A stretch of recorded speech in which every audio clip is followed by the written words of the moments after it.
The line broke off. Well, there you go. Now look at this. She's kind of like, what's happening here? She doesn't see it. It's very easy for a cheetah. Out of sight, out of mind. She's like, where is it? And it's right there. You can smell, but they're not, not as good as a lion for sure. I was just wondering, okay.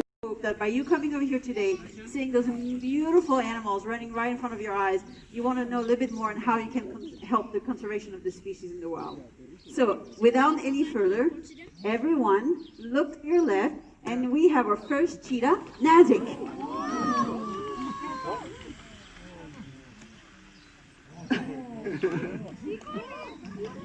Look at that.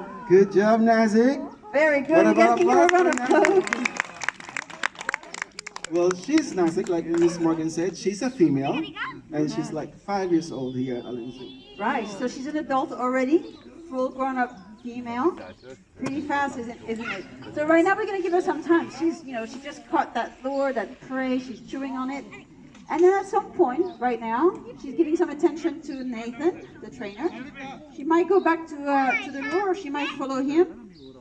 We'll see. So basically what we do here, although you see us working in direct contact with those animals, these animals are part of a training program. So we give them time, and then we teach them some basics on how we want to interact with them. Because although we see us in direct contact, we never forget that they're not our pets. They're wild animals.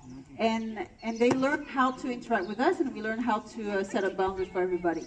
Yes, and she loves playing that lure because she deserves it after all, after the long run.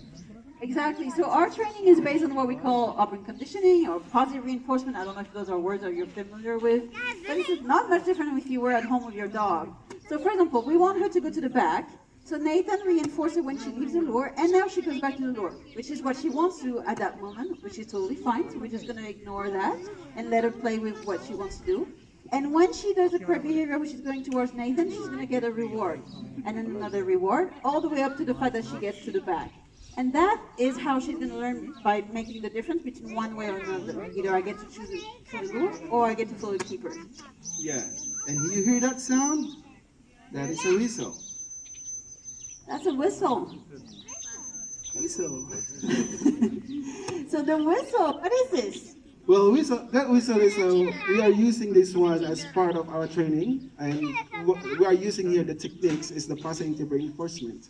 So once we told the animal using that whistle, they went to the back and we will give them a reward. Right, so same thing. When we first start, they don't know what that whistle means, but just by pairing that whistle with going to the back and getting a reward, then they start to understand, oh, whistle means I need to go to the back. So that's how we train our animals, basically. So, I was Nazik. Yeah. Pretty fast. You want to see one more cheetahs? Yeah. I think they don't want it. You don't want it? So this time, you guys going to see our second cheetah, which is the male one. It's for us. It's for us. Yes. Okay. So I want to ask our visitors, who will be the faster one? What do you think? The female or the male cheetah?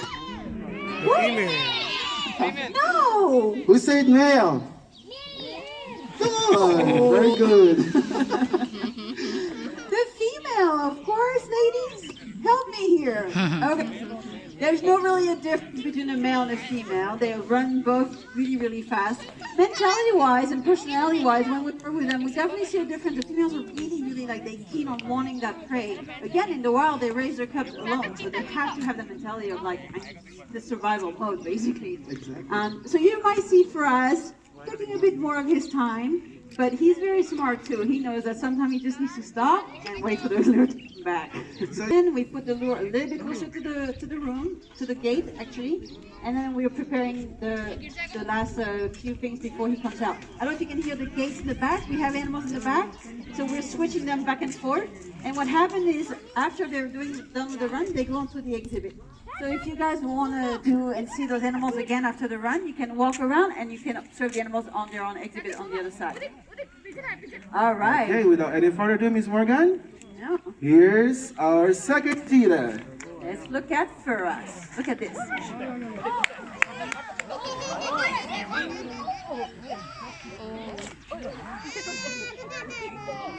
Good. Can you cut the line? Cut the line? So this is for us. That's working with animals, right? It's Yeah. never the same. Look at this little guy. Now he catch the lures already. So he But got quite fast, anyway, actually. Yes. All right, so this is a perfect